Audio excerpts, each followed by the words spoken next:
PSG and Real Madrid both getting the results they were looking for on the road against Club Brugge and Galatasaray, respectively. We'll start with Real Madrid, the Merengues. Craig and Steve, I know you watched this quite closely. Was it as close as the 1-0 scoreline suggests?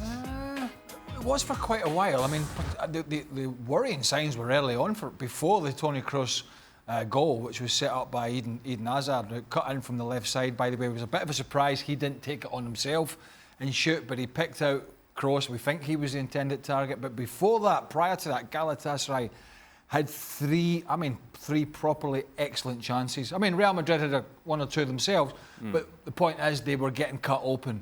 Not so much in the second half, but certainly in the first half, all the defensive deficiencies were still there.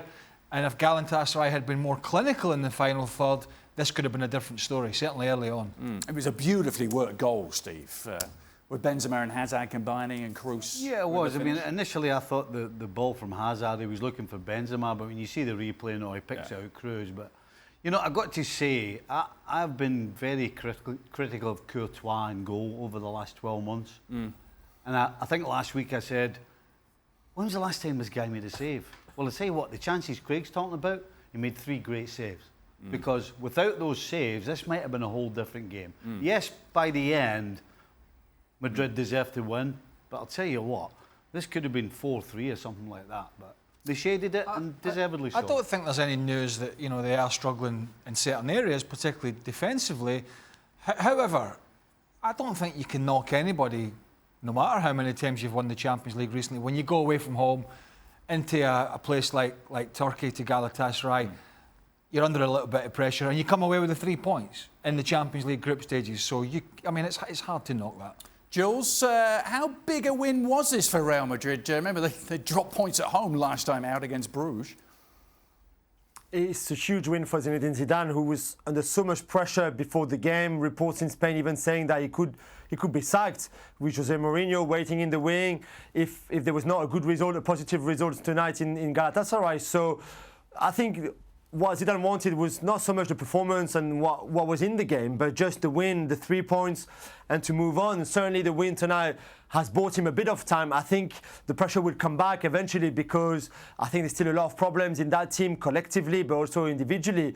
But at least for now, and because there's no Clásico at the weekend, he will have a weekend off, which would be good for him to sort of recharge the batteries a bit and go on again. But I think the pressure will always come back this season, because they just haven't been good enough.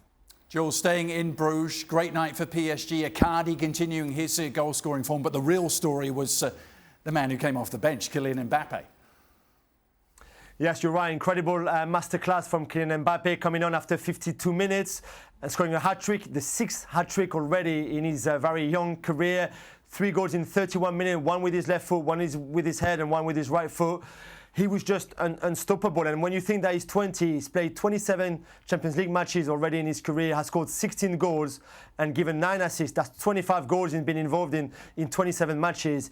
He's just incredible. And we knew how talented he was. He was surprised that he was only on the bench, because he's back now fully fit after his injury. And he said on French television after the game, I was frustrated not to start, and I wanted to show Tuchel that it's hard not to play me. And I think he showed everyone now that even if you had doubts before, that he's just indispensable for that team. Well, I have to meet the person, Jules, that had doubts whether Mbappé was the real deal. That's a harsh critic. But look, brilliant. We know how good this guy is. We know PSG are a talented bunch, Adrian, and this is a great result. There's no doubt about it. It's a marker down. However, I'll go back to what we say, and we've said it about them in the last 18 to 24 months.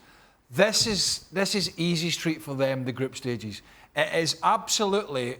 I'm not going to really take much notice of what PSG do until it's the knockout stages. That is really when I see these big guys, Icardi, Mbappé, Cavani, who's on the bench, Neymar, if he's fit and when he's fit, stepping up to the plate and trying to take this club all the way to the final and beyond.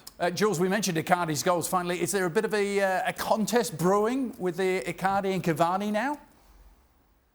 There's not even a contest, Adrian, right now, because Icardi, he's the centre forward of PSG. He's the one who's fit. He's the one who scored goals, 5 in his last 4 appearances for the club. All all one-time finish as well, which is quite incredible. I mean, I know that's what great strikers do, but the guy doesn't even need to control the ball. When he's in the box, he hits it and it's a goal. And Cavani, who struggled with fitness for the last 6 months, really, he's not back, he's not fit, but he's not even playing. Doesn't come on tonight.